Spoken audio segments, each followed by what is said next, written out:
All right, guys, welcome back. All right, so the diagram wasn't so clear just now, but now I've managed to somewhat correct it so that it looks a little easier to understand. So let me just go back through what I was explaining early on about these triangles. Did anyone want to ask a question before I start my explanation?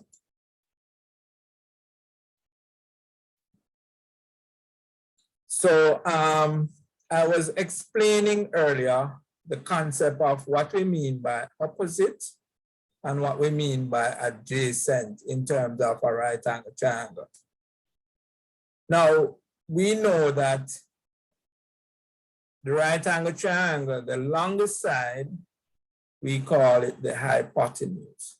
So it means that when we are referring to the hypotenuse, we just use the name hypotenuse. So you identify the side which is longest, and we call it the hypotenuse. Now, the hypotenuse is easy to find because its location is opposite to the 90-degree angle.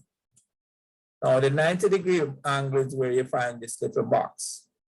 And right across from that little box, you have your hypotenuse. So the hypotenuse is easy to be located. Now, what we are more concerned about is the non-right angles. Now, the non-right angles would be the angle A and the angle B. Now, we have two similar triangles working with. One of the triangles, we have the non-right angle A, and the other one, we have the non-right angle B. All right? So I'm using the two triangles to illustrate what we mean by opposite and what we mean by adjacent. All right, guys? So if we're starting out using the first right angle triangle, now the angle that is known in this triangle is the angle A. So the angle that is given, the non-right angle that is given is the angle A. And we only have two other angles in the triangle. So we either have the angle B and the 90-degree angle. So in the case where you only know the angle A, and you want to refer to the side which is opposite to the angle A, then you would have to look for the side that is in front, the opening of the angle, standing up in front of the angle. All right, so this side, which is directly in front of the angle, is the side opposite to that angle. So the side which is opposite to the angle A would be the side BC. So we say BC is opposite to the angle A. Now, in terms of the same angle A, we see that the side AC, this side AC is not in front of the angle A. So we cannot refer to it as opposite. What we know is that it runs alongside the angle A. So because it runs alongside the angle A, by definition, the side that runs alongside an angle is adjacent to the angle, because that's what it means. It is adjacent means alongside. All right, so in terms of the angle A, we can say the side AC is adjacent to the angle A. So that is if we are working with this triangle and we know the angle A. Now let's say, so in terms of the angle A, BC would be opposite, but AC would be adjacent. But let's say that we are working with the triangle B, where in this triangle we only know the angle B, but we don't know the angle A. Then in terms of the angle B, if we want to find the side opposite to the angle B, then we have to look at the side that is in front, the opening of that angle, And so if we draw a line from the angle to the side that is in front of it, we see that the side AC is in front of the opening of the angle B.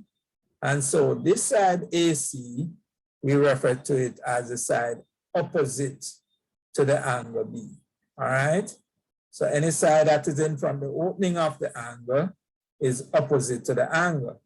But if we now look at the side BC, what we realize is that BC is not in front of the opening of the angle of B, but instead it runs alongside the angle B. And because it runs alongside the angle B, any side that runs alongside an angle is adjacent to the angle. So we can say BC is adjacent to the angle B. All right, so the side BC is adjacent to the angle B. And so that's how we identify our angles and the sides that are opposite or adjacent to them. Is that clear to you guys? Raise your hand if it is clear. If you have any questions, you may feel free to ask them now.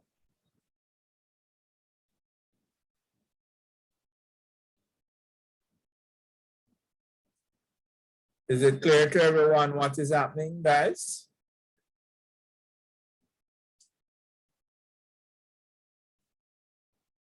Yes, sir. All right. Now, it is crucial that you understand what we mean when we say the side opposite and what we mean when we say the side adjacent. So we have to find which angle or which non-right angle we are referring to. So for the first triangle, we are referring to the non-right angle A. And if we are looking for the side which is opposite to the angle A, we look for the side that is in front of the opening of the angle A. In this case, it is BC. If we are looking for the side which is adjacent to the angle A, then we are looking at the side that runs alongside the angle A. In this case, it would be AC. So AC is adjacent to the angle A. Now, if we are working with the triangle on the right-hand side, where we have the angle B as the non-right angle, then this angle B, if we are referring to the side opposite to this angle B, then now we have to look at the side which is in front the opening of the angle. In this case, it will be AC. So we see that AC would be opposite to the angle B. And so for the adjacent side to B, we'll look at the side BC because that side runs alongside the angle B. So we say BC runs alongside means it is adjacent to the angle B. Now, if we were to merge these two triangles together, right? If we merge them together as one triangle, and we have the angle B here, and down here we have the angle A, then this side, which is AC, is opposite to the angle B, but it is adjacent to the angle A. Does everybody see that? For this triangle, with B up here, the side opposite to this angle up here is the side in front of that angle. So AC is in front of the angle B. So when we are referring to the angle B, AC is opposite to B. But if we are referring to the angle A, we see that AC runs alongside the angle A. So we would say AC is adjacent to the angle A, but it is opposite to the angle B. Is that clear, guys? If we are now looking at the side that is opposite to the angle A, then we would have to look at the side which is in front of the angle A. And the side which is in front of the angle A is the side BC. So BC is opposite to the angle A, but if you look in terms of the angle B, BC would now be alongside the angle B. So in other words, BC would be adjacent to the angle B, but it would be opposite to the angle A. All right, guys, everybody get what I'm trying to say? Raise your hand if you feel like you understand what is being said, guys.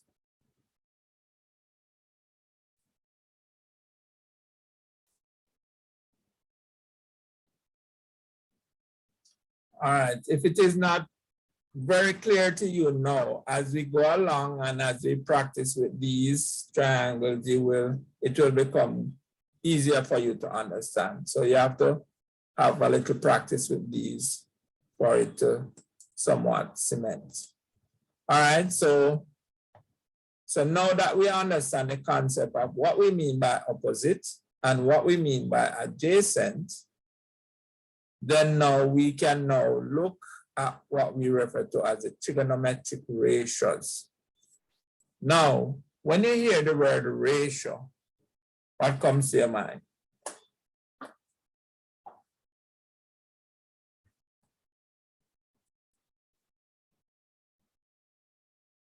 What comes to your mind, students? What comes to your mind when you hear the word ratio? Sir. Could you say that again, please? Proportion. All right, you have to be careful with those two words because proportion is something related to ratio, but is a different concept from ratio. All right. So the two of them together, we refer to them as ratio and proportion. They are really two different concepts, but they combine together as one. All right, so ratio, as we know, it is when we have a share. All right, and we always refer to the share in terms of size. So one size in relation to the other. And in terms of, let's say that if you are doing a partnership business and you have put in the business $100 as your share of the business and your partner put $50 as their share, then the ratio then would be in terms of what share you would have compared to what your partner share is. And so we would write that as the ratio as 100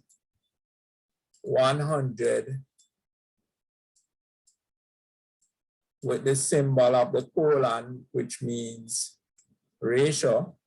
So the colon means 100, sorry, the ratio reads 100 to 50. So in terms of this colon, you can think of it as 2. So 100 to 50 would be the ratio of the share that you put in partnership together.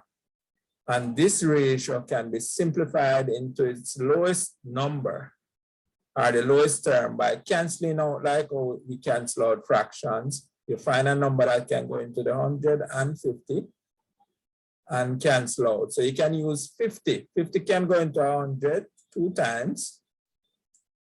And 50 can go into itself 1 time. So this 100 to 50 would simplify into the ratio as 2 to 1. All right, so that would be the simplest form of the ratio, 100 to 50. All right, now how is this important in trigonometry? All right, because when we refer to trigonometric ratio, what we are really doing is looking at the share. So in the example I gave you just now, we are comparing the share of what you and your friend brought to a business in partnership agreement. You brought $100, your friend brought $50. So when we compare the share, that is what we use. We use a ratio to compare the share. So when we say we have a ratio of 2 to 1, it is clear who gives the bigger proportion. So you can say which side is bigger in terms of the ratio. So the person who gives the 100 would clearly give the bigger portion, and the one who gives the 50 would give the smaller portion. And sometimes we like to keep things in ratio, because if we are going into partnership and we're investing based on the capital that we put in, then one would agree that your share, when it comes on to the profit, should be in the same ratio.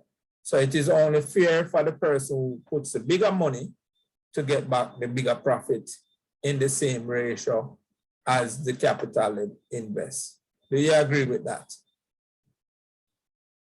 So if you contribute more, then you should get more in return. That's all it is saying.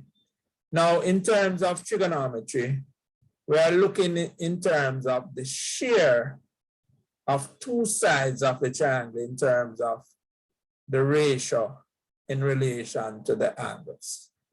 All right, so let me give you an idea what the ratio in terms of a triangle would be.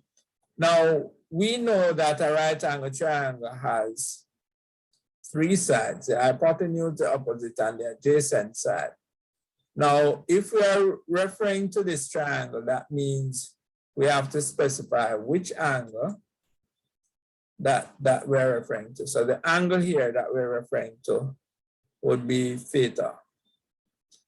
All right, so to be a little bit more accurate, theta would be right here. Now, for trigonometric ratio, we're comparing two sides in relation to an angle. Now, if we are comparing two sides of a triangle in terms of a ratio, that means we are going to take two sides out of the three and write the ratio of those two sides in relation to the angle. So this is the angle that we have. And so we can compare, let's say we can compare the side of the hypotenuse with the side of the opposite side. So if we take the ratio, we could write it as the ratio of the opposite side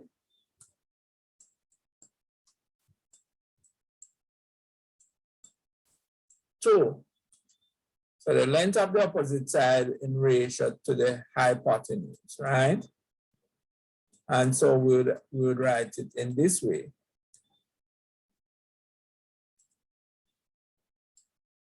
Now, one other thing that we also know about ratio is that we can also write ratio in the form of fraction. So we put the first ratio over the second ratio, so we'll get opposite over hypotenuse.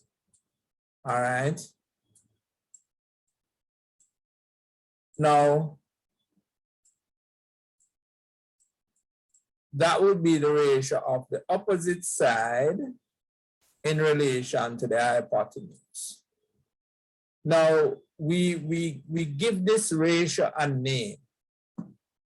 Now, why is it opposite? Because we are working with this angle down. So the side which is opposite to this angle would be this side. And the side that we are comparing it with would be the hypotenuse. So we are comparing this side, the length of the side of the opposite with the length of the side of the hypotenuse. So that's what we are doing. That's why we call it a ratio. So what do you think would happen though if the angle opens up wider? What do you think would happen to the opposite side? And what will happen to the hypotenuse? Do you think this side would change? Let me give you some way of putting that into perspective. Let's say that this is our, hypotenuse, right? Now, if we should bring down the hypotenuse, what happened to the opposite side? What happened to the length of the opposite side?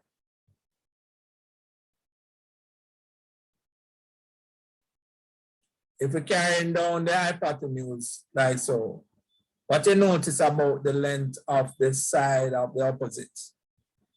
Is it getting taller or shorter? Shorter. It's getting shorter. And if we move it up, is it getting taller or shorter? Taller. Right.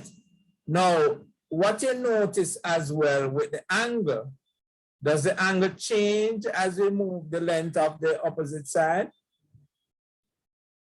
Yes, sir. Right, so the angle is changing as the opposite side is changing, and also the hypotenuse length will also be altered as you go up, because the hypotenuse will have to get taller to keep in the same vertical line as the opposite. You notice? So what we're seeing here, as we move, as the opposite sides change and the hypotenuse change, so the ratio and the angle change. So there's a direct relationship with the size of the angle and the changing of the side of the opposite and the adjacent. And so that is the reason why we can always relate whatever angle that you have here in terms of these ratios. All right, so another way that we use to measure our angle is to measure them based on the ratio of the sides that we are working with. Now, for trigonometry, we have 3 ratios that we work with. One ratio where we have the opposite over the hypotenuse, so that's one ratio. Another one, if we are working with the side adjacent the angle, that means we would not have the side opposite. So if we are given only these 2 sides and we are writing the ratio of these 2 sides, then now we would have a different ratio from the one that we had for the side when it is opposite. So this ratio now would give us the adjacent over the hypotenuse.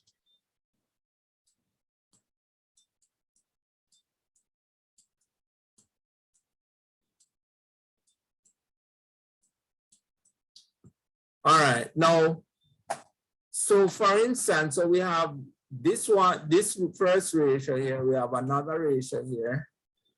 And remember, we're forming these ratios by using 2 sides of the right angle triangle. Now, suppose we don't have the hypotenuse, but instead we now have, so suppose we don't have the hypotenuse, but instead we have the opposite and the adjacent side. And what do I mean when I say we don't have?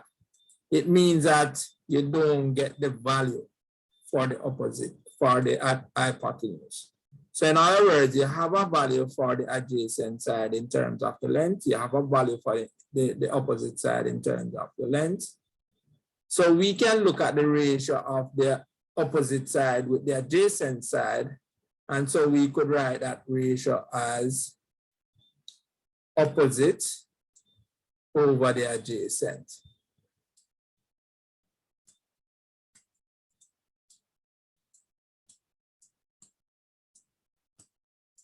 So opposite over the adjacent. So we have 3 trigonometric ratios here that we're working with.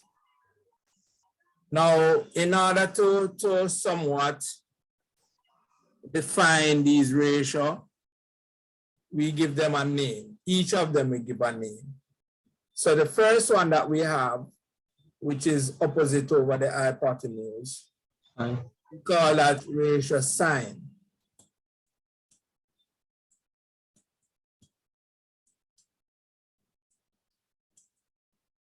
The one where we have the adjacent over the hypotenuse, we call that ratio cos, or the cosine rather. So the correct name is the cosine.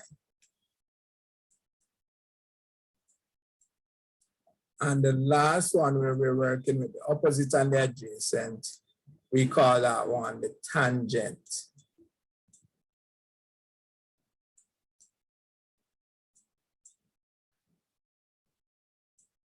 All right. Now, oftentimes we may see these ratios in some shortened form. So instead of cosine and sine and tangent, we'll get some shortened form. So we will see sin, which is a shortened form for sine. And we will see cos, which is a shortened form for the cosine. And we will see tan, which is a shortened form for the tangent. Now, how are these ratios important? Now, remember now, when we were using Pythagoras' theorem, we only need to know the length of two sides when we are calculating the third side. But sometimes we may have a right angle triangle, but we don't know two sides, but instead we may know one side and an angle. So if we know one side and an angle, and we're asked to find another side, then now we can now form the ratio of the side that we know with the side that we don't know in relation to the angle that we have. And by forming that ratio, we can use the trigonometric ratio to calculate for a side that we don't have if we know an angle in relation to that side, and we have a side in relation to the angle. All right, so that is the main purpose why we want to use a trigonometric ratio, because not all right angle triangles will be able to calculate all the values that we need by using Pythagoras' theorem, because sometimes with the right angle triangle, we may not know two sides, but we may know one angle and a side, and we may be asked to find one of the other sides. And with that said, we can use any of these three ratios based on which side that we are trying to find, and which side we know, and which angle we know. All right, guys? So that's the purpose of it. So let us, before we start using these ratios, we need to become more familiar with the ratios. So the sine ratio is the opposite over the hypotenuse. The cosine ratio is the adjacent over the hypotenuse. And the tan ratio is the opposite over the adjacent. Now, you are expected to know these ratios by heart. So you don't need a formula sheet for these ratios. You should have them embedded inside your memory. All right, so because you're going to need to know them like that, we may come up with different ways of remembering the ratios. All right, so down here we have the what we call the abbreviation based on the ratios. So we use the first letter of each part. So in terms of the sine, the first letter is S, so we use S. The opposite side over the adjacent, so we use opposite over the hypotenuse. All right, so this is a way that we can use to remember them. So we have SOH for the first ratio, CAH for the second ratio, and TOA for the third ratio. Now, sorry about that, guys. I realized that I was frozen just now. So I was saying, now we have these three abbreviations all we need to do is memorize them in the form of abbreviation. And so to memorize this, we may say SOHCAHTOA. If you can remember SOHCAHTOA, so means S-O-H, ka, C-A-H, toa, T-O-A, then that's a way to remember the ratios. Now, what you want to remember? You want to remember that the ratio of sine is the opposite over the hypotenuse. You want to remember that the ratio for the cosine is the adjacent over the hypotenuse. You want to remember that the ratio for the tan is the opposite over the adjacent. So if you use SOHCAHTOA, so if you use so, then you know that that is sine equal to opposite over hypotenuse. If you use ka, that is cos equal to adjacent over hypotenuse. And the toa, it is tan equal to opposite over adjacent. So this is one way that you can use to memorize it. Now, anybody who have done some trigonometry before, do you have any other ways that you can use to memorize these ratios?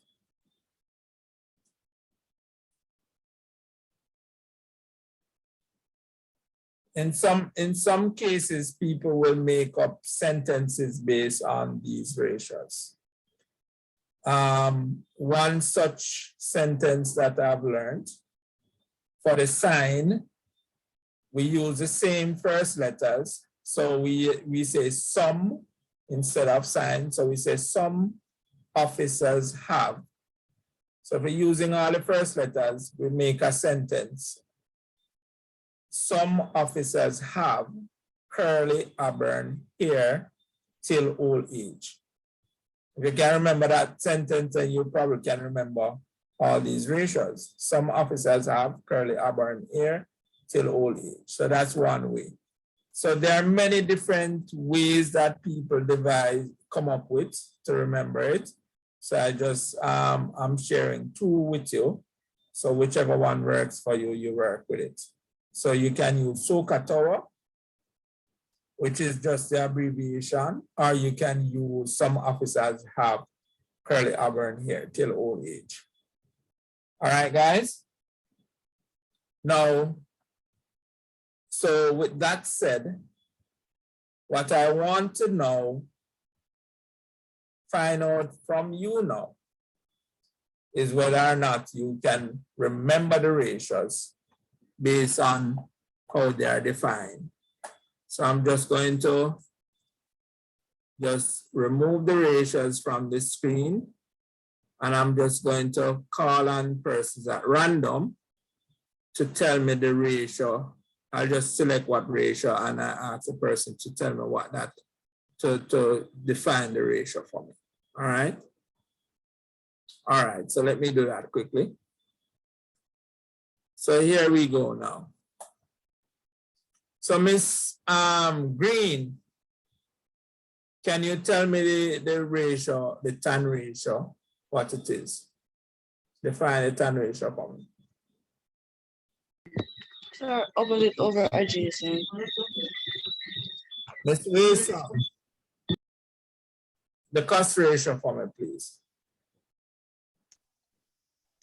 Cosine equal to adjacent over hypotenuse, sir. And Ms. Cabrera? Sir, for sine is opposite over hypotenuse. Not sine. I'm asking you for the tan.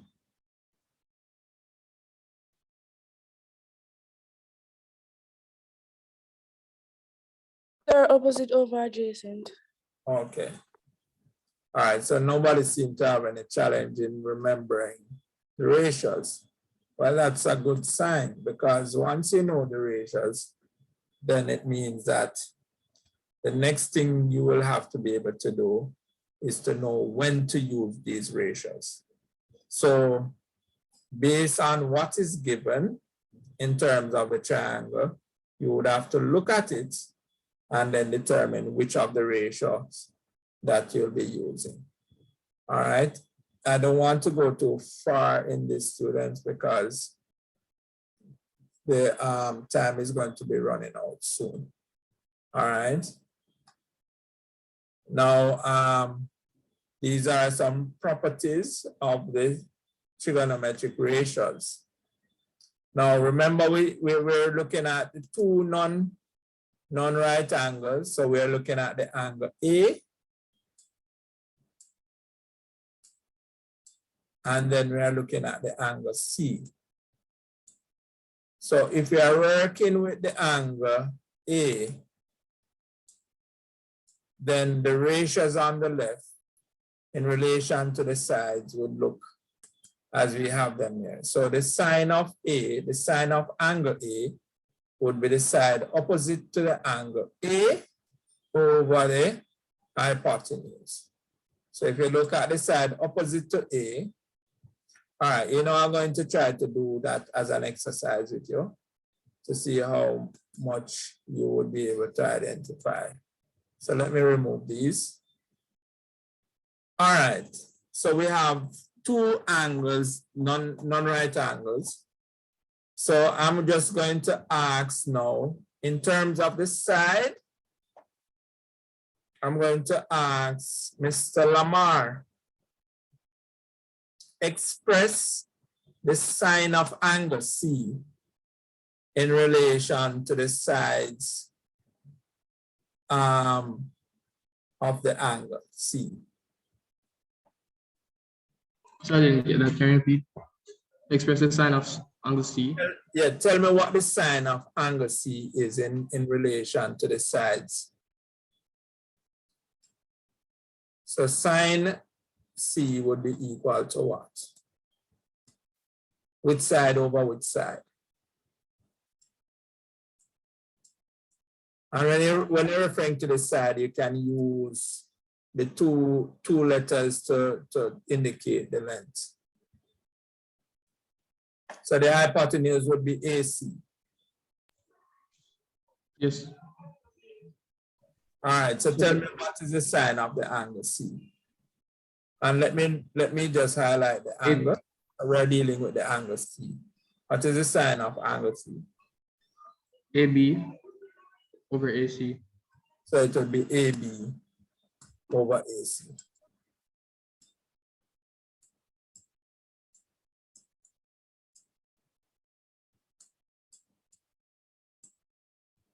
Miss Waysome. Miss Waysome? Is Miss Waysome there? All right, Miss Waysome. Tell me the tan of the angle A in terms of the side. Of the angle A, sir. Yeah. So that would be